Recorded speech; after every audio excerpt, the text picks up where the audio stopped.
রাজধানীর পর এবার জনবহুল আশুলিয়ায় ভয়াবহ রূপ নিচ্ছে ডেঙ্গু। প্রতিদিন বাড়ছে আক্রান্ত ও মৃতের সংখ্যা। পর্যাপ্ত স্বাস্থ্য সেবা না থাকায় চিকিৎসা পেতে ভোগান্তিতে পড়ছেন নিম্ন আয়ের মানুষ। ডেঙ্গু রোধে নেই কার্যকর ব্যবস্থা এবং নেই কোনো সচেতনতা। মাহিদের রিপোর্ট, জানাচ্ছেন সিরাজুমনি শুভ। অর্থনীতির চাকা সচল রাখা শ্রমজীবী মানুষের বাস আশুলিয়ায় এখন আতঙ্কের নাম ডেঙ্গু। জ্বর, ব্যথা আর হতাশার মধ্যেও টিকে থাকার লড়াই চালিয়ে যাচ্ছেন তারা। স্বাস্থ্যসেবার ঘাটতি আর প্রশাসনের উদাসীনতায় পরিস্থিতি দিন দিন ভয়াবহ হচ্ছে। প্রায় বছর জুড়ে কমবেশি ডেঙ্গু রোগী থাকলেও গত এক মাসে আশুলিয়ায় ডেঙ্গু নিয়ে হাসপাতালে চিকিৎসা নিয়েছেন হাজারেরও বেশি রোগী। তার মধ্যে নারী ও শিশুর সংখ্যাই বেশি। ডেঙ্গু পজিটিভ আসছে, নাতি এবং মেয়ে দুইজনকেই এখানে ভর্তি করা হয়েছে, দুইজনকেই চিকিৎসা দেওয়া হচ্ছে।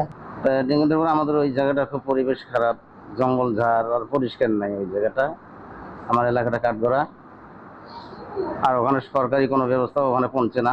ডেঙ্গু আজকে 5 দিন যাবত, আমি 4 দিন আগে আমি ধরা খাইছি ডেঙ্গু।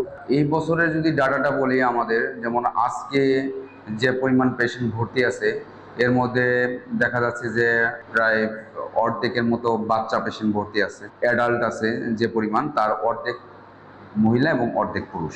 প্রায় 150 বর্গ কিলোমিটার জায়গা জুড়ে আশুলিয়ায় অন্তত 10 লাখ মানুষের বিপরীতে স্বাস্থ্যসেবা খুবই অপ্রতুল। ফার্মেসির দোকান বাদে বেসরকারি 2-4টি হাসপাতালই ভরসা। পানির নিষ্কাশন ব্যবস্থা খুবই খারাপ, ড্রেনের অবস্থাও ভালো না, এই জন্য ডেঙ্গুটা অনেক বেশি।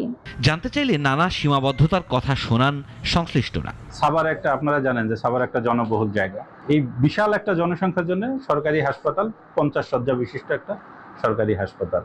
তো আমাদের এখানে আসলে এত অধিক জনসংখ্যা নিয়ে এই 50 শয্যা বিশিষ্ট হাসপাতাল চিকিৎসা দেওয়া এটা আসলেই কষ্টকর। সচেতনতার অভাব, পরিবেশ ব্যবস্থাপনার ঘাটতি ও প্রশাসনিক তদারকির অভাবে আশুলিয়ায় ডেঙ্গু এখন নিয়ন্ত্রণের বাইরে।